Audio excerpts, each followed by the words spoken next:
देश पहले से ही कोरोना वायरस महामारी से जूझ रहा है। इसी बीच एक और बड़ी प्राकृतिक आपदा आ गई है। इस आपदा का नाम है अम्फान चक्रवाती तूफान। ये तूफान लगातार भयंकर रूप लेता जा रहा है और इससे उड़ीसा, पश्चिम बंगाल और बांग्लादेश के तटीय क्षेत्रों में रहने वाले लाखों लोगों के लिए बड़ा संकट है। सुपर तूफान में 150 से 200 की रफ्तार में हवाएं चलती हैं। जब इतनी वेग से हवाएं और साथ में सैलाब आता है तो मिनटों में गांव के गांव तबाह हो जाते हैं। आइए जानते हैं कि ये तूफान कैसे उत्पन्न होता है और उसका नामकरण कैसे होता है, और भी तमाम वो बातें जो सभी को पता होनी चाहिए। चक्रवात अपनी ऊर्जा समुद्र से ग्रहण करता है और फिर पृथ्वी की ओर लपकता है।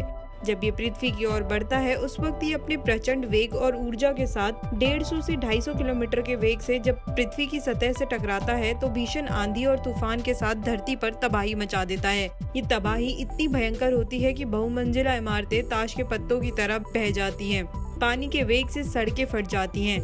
आइए आपको आसान उदाहरण की तरह समझाते हैं। तो जिस तरह आंच पर रखा दूध तापमान बढ़ते ही पतीले से बाहर आने का यत्न करता है, वैसे ही समुद्र का तापमान बढ़ते ही उसका आयतन बढ़ता है और वो किनारों को तोड़ने की कोशिश करता है। बड़े तापमान से समुद्र की सतह भाप में परिवर्तित होती है और वो भाप एक भंवर या बवंडर के रूप में सीधे आकाश की ओर रुख करती है। ठीक उसी तरह जिस तरह हम गर्मी के मौसम में छोटे छोटे धूल के बवंडर देखते हैं जो एक गोलाकार स्तंभ बनाते हैं। इस बवंडर से समुद्र की सतह पर कम दबाव का क्षेत्र बनता है, जिससे वाष्पीकरण की प्रक्रिया और तेज हो जाती है।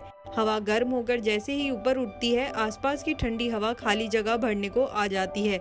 ये हवा भी गर्म हो जाती है और अपने साथ पानी को लेकर ऊपर उठती है। इस तरह लगातार ऊपर उठती हवाएं पानी के बादलों का कुंडली की तरह एक वृत्त बना देती हैं, जो कि एक चक्र की तरह घूमने लगता है। इस तरह बने ये चक्रवात एक बड़े इंजन की तरह होते हैं, जिनके लिए गर्म और नम हवाएं ईंधन का काम करती हैं। रोचक बात यह है कि भूमध्य रेखा से ऊपर बनने वाले चक्रवात घड़ी की विपरीत दिशा में घूमते हैं, वहीं भूमध्य रेखा से नीचे बनने वाले चक्रवात घड़ी की दिशा में घूमते हैं। इसकी वजह पृथ्वी का अपनी धुरी पर घूमना है। विज्ञान में इसका नाम ट्रॉपिकल साइक्लोन है, लेकिन बोलने की भाषा में इसके दो नाम हैं। जो अटलांटिक या पूर्वी प्रशांत महासागर से उठते हैं उन्हें हरिकेन कहा जाता है, और हिंद महासागर से उठने वाले चक्रवातों को चक्रवात के नाम से ही बुलाया जाता है। चक्रवात बनने की प्रक्रिया तो स्पष्ट है, किंतु इसके पीछे जो मूल समस्या है वह है समुद्र के पानी का तप्त होना, और उसका कारण है पृथ्वी पर बढ़ता प्रदूषण। जलवायु में परिवर्तन अब एक बहस का विषय नहीं, किंतु एक वास्तविकता बन चुका है।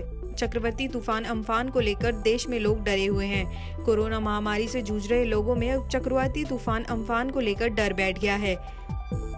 अम्फान तूफान आने वाले दिनों में कितना घातक रूप ले सकता है, इसका अंदाजा इसकी रफ्तार से लगाया जा सकता है। बताया जा रहा है कि 19 मई तक इसकी रफ्तार 200 किलोमीटर प्रति घंटा की हो सकती है।